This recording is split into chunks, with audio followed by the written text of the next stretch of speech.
Vamos falar agora sobre a atualização do IGPM como medida de reajuste de aluguel. Sobre esse assunto, nós vamos conversar agora com o doutor Bruno Rodrigues de Souza. Ele é advogado civil e empresarial. Bom dia, doutor Bruno. Seja bem-vindo ao Jornal da Rede Alesp. Tudo bem com o senhor? Tudo ótimo, Guga. Bom dia, é um prazer falar com você. Bom dia, seja muito bem-vindo, né? Eu gostaria de saber, esse assunto é muito discutido, né? E com o aumento aí dos índices, assusta muito também com a crise, com a pandemia. Em 2020, o índice atingiu 23,14%, o que leva o IGPM a atingir uma média tão grande nesses últimos 12 meses. O que é a maior explicação, doutor? Bom dia. Primeiramente, né, esse assunto chama muito atenção porque, né, num ano de crise, como a gente vem falando hoje, aí vocês já abordaram tão bem, a caixa das empresas constritos, a dificuldade das pessoas pagar o aluguel normal, num preço tão normal, e de repente vem o IGPM e dá esse boom, aumenta em um quarto, em 23%, 25% em um ano, né? O camarada que pagava R$ 1.000 hoje paga 1.250 praticamente em um ano de crise. O que gerou isso? O porquê disso? Né? Obviamente, é uma discussão econômica, mas que tem uma repercussão jurídica muito importante. Tá? O IGPM ele é um índice que a gente chama de índice híbrido. Tá? Um índice híbrido porque ele é composto por outros três índices. Tá? Ele é composto tanto pelo IPA, ele é composto pelo INCC e ele é composto também pelo IPC. Tá? Ele tem uma divisão entre os três índices. Dois desses índices estão muito atrelados à variação de commodities e à variação cambial. Tá? Então, quando o dólar dispara, ou quando a commodity dispara, ele eleva a reboque o IGPM. Tá? Então, o IGPM ele é um índice, olhando para a construção dele, não é um índice pensado para aluguel. Ele é um índice pensado para um mercado ligado a relações internacionais econômicas. Né? Então, é compra de soja, venda de soja, ele está mais relacionado com essa base do que com o aluguel. Porém, Pois é. historicamente, no Brasil, ele foi sempre utilizado como indexador dos contratos de locação. Tá? Não tem uma causa muito específica para isso, mas é o famoso popular, vai sendo reproduzido nos contratos, vai sendo reproduzido nos contratos. Ele nunca teve uma oscilação tão grande quanto está tendo agora, só que chegou um momento, né? Chegou um momento em que ele se tornou inviável. Inviável, a gente está numa situação do que fazer, né? Então, os empresários que estão aí com seus comércios fechados durante grande parte do ano são surpreendidos com um aluguel 25% mais caro.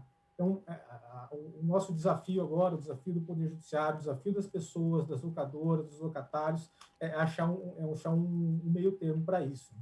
Pois é, doutor Bruno, eu fico imaginando aqui, né, os comércios que ficaram durante um ano aí praticamente fechados, também as pessoas que perderam emprego e não tiveram aumento de salário durante esse ano, lidando aí com aumento de 23% em média aí num aluguel. Realmente é um índice assustador. E eu vou para um segundo ponto. Esse aumento, doutor, é obrigado que seja feito? E aí o que a gente parte? É para negociação entre as partes? Essa negociação, de repente o proprietário ele pode exigir o aumento e na verdade o inquilino, o locatário, ele não tem nada o que fizer, o que fazer, se for uma exigência do locatário, pois está em contrato? Pois é, o aconselhável aqui, né, sempre o bom senso, a razoabilidade, a gente pressupõe que as partes elas têm que contratar de boa fé. Tá? Qualquer índice de correção monetária, seja o IGPM, seja o IPCA, qualquer outro, ele não pode ser um mecanismo de transferência de riquezas. Né? Eu não posso ficar rico nem pobre por causa do índice. O índice ele tem que manter o preço saudável, seja para um imóvel, seja para um carro, qualquer tipo de compra e venda. Uma vez que essa função, essa finalidade, ela se perdeu, o que se pressupõe é que as partes vão conversar, vão sentar, vão pensar num outro caminho.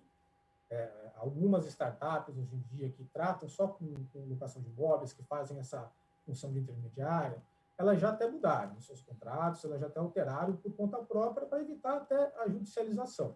Tá? Mas com a relação entre particulares, direta, entre locator e locatário, direto, nem sempre é tão fácil. Então, o que se aconselha é, sim, conversar, propor o IPCA, propor um outro meio do caminho, que as partes conversem. Não sendo possível, aí não temos como não pensar numa solução não ser judicial, né, para que o Poder Judiciário, então, substitua o IGPM por um outro índice que se mostrar mais adequado para o caso concreto, né? Me parece ser o IPCA é o índice da inflação, né? O índice do geral de inflação, e que ele está na casa dos 4%, 5% esse ano, e ele é o que faz sentido, é o índice que a gente vê na gôndola do mercado, né? Quando vai comprar um alimento, quando vai comprar um produto. E é ele que está mais relacionado com a vida do aluguel, com o bolso das pessoas, né? O aluguel não está relacionado com a soja, ele está relacionado com o que as pessoas ganham, com o que elas gastam no seu dia a dia, né? É o que a gente fala em produto final. Então, essa é a recomendação, negocie, converse, as pessoas têm que ser razoáveis. Não sendo, aí a solução é procurar a tutela jurisdicional e o Poder Judiciário para pedir substituição, às vezes até título liminar, dependendo da situação em que a pessoa se encontra, da dificuldade de pagar, um comerciante que está com a sua conta já bem apertada para pagar funcionários e o aluguel viabiliza a sua atividade. Então, se socorrer do Poder Judiciário, inclusive pedindo liminar. Agora, outra coisa que é muito discutido, né? Aí eu lhe pergunto, doutor, e vai na base dessa conversa, por exemplo, se o meu aumento ele está acima da inflação, eu não posso, de repente, pagar 24% de aumento. Por outro lado, né, é justo porque está em contrato. Como é que a gente pode fazer aí uma negociação, uma conversa? E aí eu vou para um outro ponto. Se chega na esfera judicial, doutor, na esfera judicial, como é que é feito? Eu tenho que pagar o valor que está em contrato e depois pedir restituição, porque a gente sabe que a justiça é muito morosa, né? Às vezes você vai numa ação judicial, aí são 6, 7, 8 meses. Como é que você faz? Você deposita em juízo o valor que você acha justo, você dá o aumento e pede restituição depois. Como é que é feito? Porque muita gente aí no aluguel simples, no aluguel popular, com 20, quase 25% de aumento, a pessoa simplesmente ela vai se tornar inadimplente. Como é que funciona tudo isso? Tá, então, pensando fora do processo, né? Pensando extrajudicialmente. Primeiro, um contato telefônico, uma mensagem. Hoje em dia, com as nossas mensagens celulares, a gente pode trocar e formalizar, né? O importante é sempre ter documentado o que está sendo negociado, que teve uma iniciativa, para mostrar boa-fé, para não mostrar o que se está tentando ganhar, o famoso esperto, né? Que a figura do esperto que a gente tanto vê.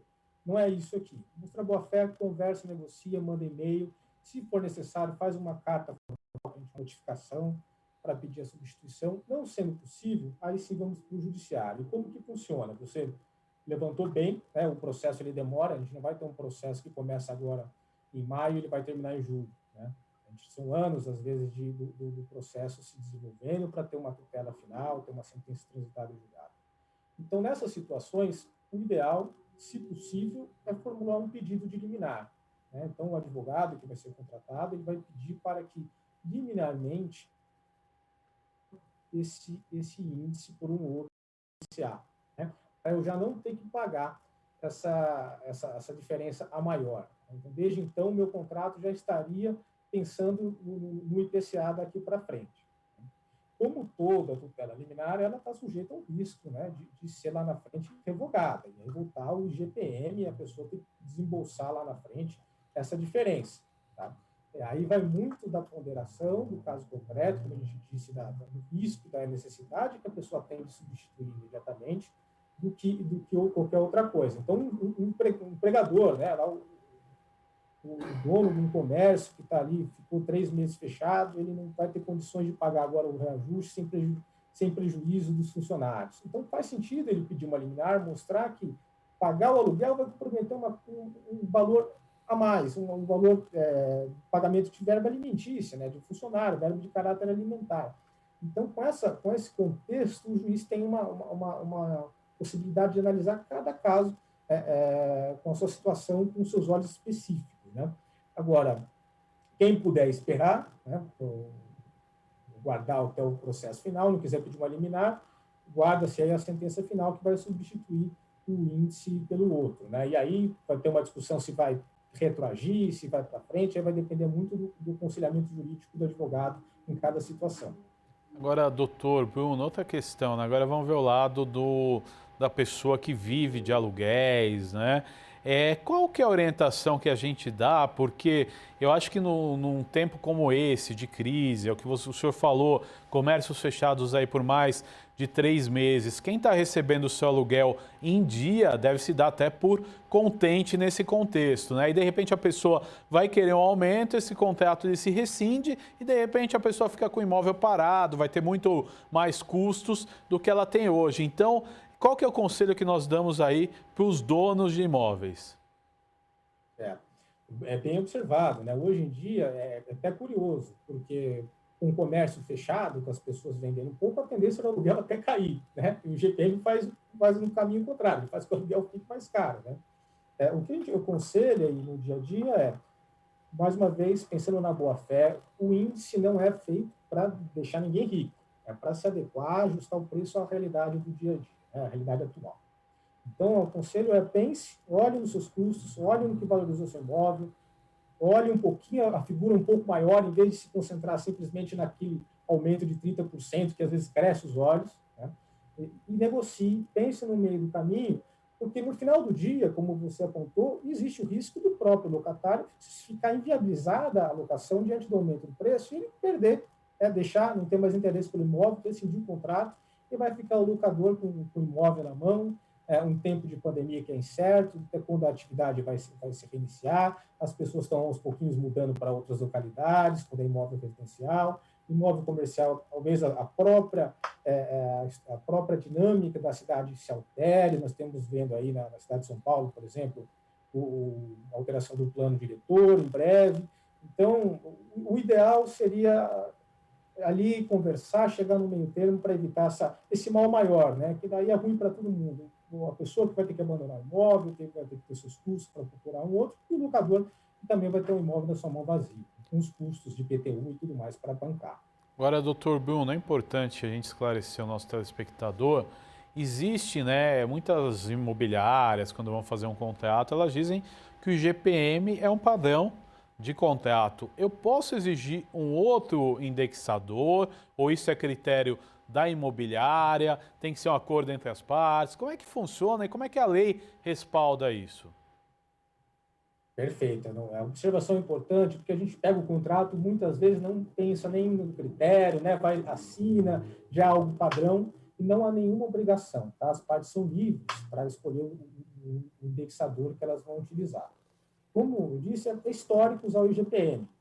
Não tem uma explicação muito técnica científica, né? O ideal seria eleger um indexador mais próximo da nossa realidade de inflação, que é o IPCA, ou talvez até o índice, lá, o INCC, que é da construção civil, que aí comunica um pouco melhor com a locação, né? Então, diante se tiver isso no seu contrato, é sempre bom conversar, fazer uma projeção, ver o acumulado do passado, ver o que tem para frente, porque isso pesa. Sim, chega uma hora, igual nós estamos vendo agora, que você vai ver que houve um aumento significativo e real do índice, né?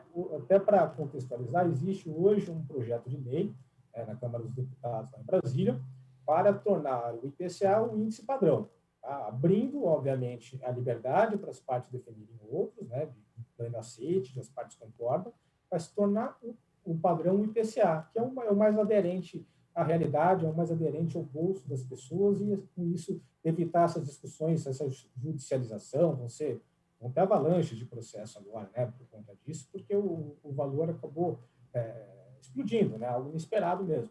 Então, a lei talvez conserte isso, especialmente nesse momento que a gente vive, né? Acho que é uma medida até de urgência para ser tratada aí no âmbito legislativo, né? Enquanto isso, o judiciário vai com medidas liminares, com decisões em casos específicos, contornando o problema. Mas o ideal é que a lei, há um projeto de lei, não sabemos como será, se ele vingará ou não, mas que resolva isso com critérios mais seguros, né? Doutor Bruno Rodrigues de Souza, eu quero agradecer a sua participação no Jornal da Rede Alesp desta segunda-feira. Até uma próxima oportunidade da gente discutir mais aí sobre esse assunto. Eu que agradeço, disponho, obrigado pela oportunidade e tenha um bom trabalho, uma boa semana a todos. Muito obrigado. Falamos aí, né, da negociação dos aluguéis em tempos de pandemia, os índices aí de reajuste muito altos, e é importante colocar esse tema na discussão.